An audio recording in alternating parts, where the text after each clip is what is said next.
discutiez-vous en chemin? Oui, de quoi discutions-nous avant cette messe? N'ayons pas peur de la question de Jésus. S'il l'a posée à ses disciples hier, pourquoi nous la poserait-il pas à nous aujourd'hui? En nous posant cette question, Jésus veut nous amener à nous rendre attentifs à ce qu'il nous dit, à ce que les autres nous disent, nous rendre attentifs à ce qui est le plus important, essentiel. Jésus vient d'annoncer sa passion et les disciples se préoccupent de préséance, de privilèges. Ne leur jetons pas la pierre. Il y a de fortes chances qu'à un moment ou à un autre, de manière plus ou moins voilée, nous ressemblons à ces disciples. Et comme bien souvent, avec miséricorde, Jésus nous déroute. Si quelqu'un veut être le premier, qu'il soit le dernier de tous, le serviteur de tous. Bon, cette parole n'est pas d'abord une leçon de morale, mais un appel à le contempler, lui, Jésus. N'est-il pas le premier? Ne prend-il pas la dernière place pour nous servir? Pensons à ces attitudes de Jésus, rejoignant les exclus, les rejetés, les pécheurs, lavant les pieds des disciples lors du dernier repas. N'est-il pas descendu du ciel pour nous entraîner avec lui à monter au ciel? Dans sa lettre, saint Jacques nous rappelait que les guerres, les conflits proviennent de ses désirs, de ses convoitises, de ses jalousies, de ses rivalités, de nos mauvaises demandes, de nos mauvaises prières. De quoi discutions-nous en chemin, avant cette messe ou durant la semaine? Nous pourrions nous poser cette question avant chaque Eucharistie et formuler nos réponses humblement et avec confiance au Seigneur dans le rite pénitentiel, pour laisser la miséricorde du Seigneur nous ajuster à sa parole, à son corps que nous allons recevoir comme pain de vie dans la communion.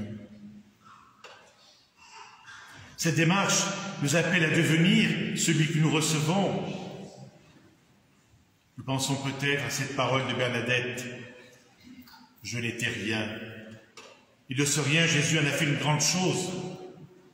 Oui, puisque je suis en quelque sorte un Dieu par la Sainte Communion. De quoi discutions-nous? Et si cette question nous aidait à aller à l'essentiel, à nous rendre attentifs à ce que le Seigneur ou les autres nous disent, si cette question de Jésus nous aidait à partager tout simplement entre nous comment nous accueillons, comment nous comprenons la parole du Seigneur, ce à quoi il nous appelle, en quoi il nous bouscule, en quoi il nous transforme. De quoi ou de qui discutions-nous? Il ne s'agit pas de nous culpabiliser. Ce n'est pas ce que Jésus attend de nous. Il nous appelle à nous laisser embrasser par sa miséricorde. Nous l'avons peut-être lu sur le linteau de la porte en entrant dans cette chapelle. Jésus nous appelle à le suivre avec confiance, à nous faire petits pour qu'il puisse nous faire grandir. Il nous appelle à devenir comme des enfants qui font confiance, qui se laissent aimer, conduire, réconforter, consoler, encourager. Jésus nous appelle non à chercher honneur, privilège, avantage, mais il nous appelle à servir, à nous mettre au service des autres, à commencer peut-être par nos proches, nos familles, nos collègues, nos voisins,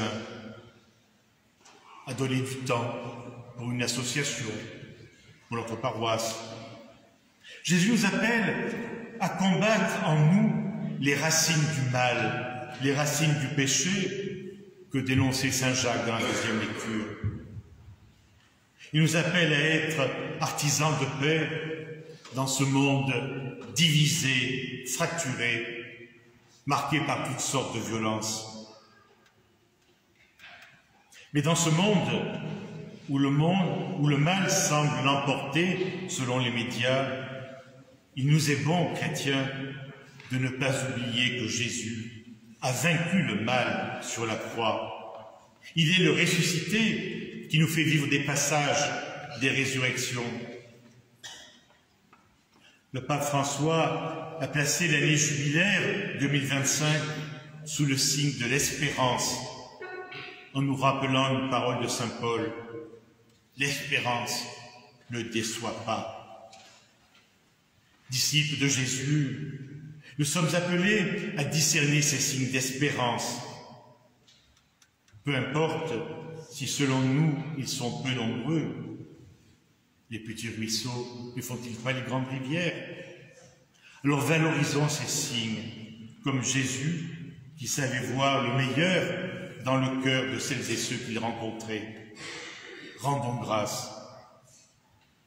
Ne nous laissons pas anéantir par ceux qui méditent le mal et qui mettent la parole du Seigneur à l'épreuve, comme le rapportait le livre de la sagesse, la première lecture. Oui, le Seigneur ne nous abandonne pas. Il est avec nous, il nous accompagne, nous assiste, nous délivre du mal. Confessons-le en faisant nôtre le psaume de ce jour. Par ton nom, Dieu, sauve-nous, entends ma prière. Voici le Dieu qui vient à mon aide. Le Seigneur est mon appui. Je rendrai grâce. De quoi discutions-nous? Et si c'était de l'espérance qui nous habite, qui nous anime, ne serait-ce pas là le plus beau service à rendre à nos frères et sœurs? Que cette Eucharistie fasse grandir en nous la foi, la charité, l'espérance.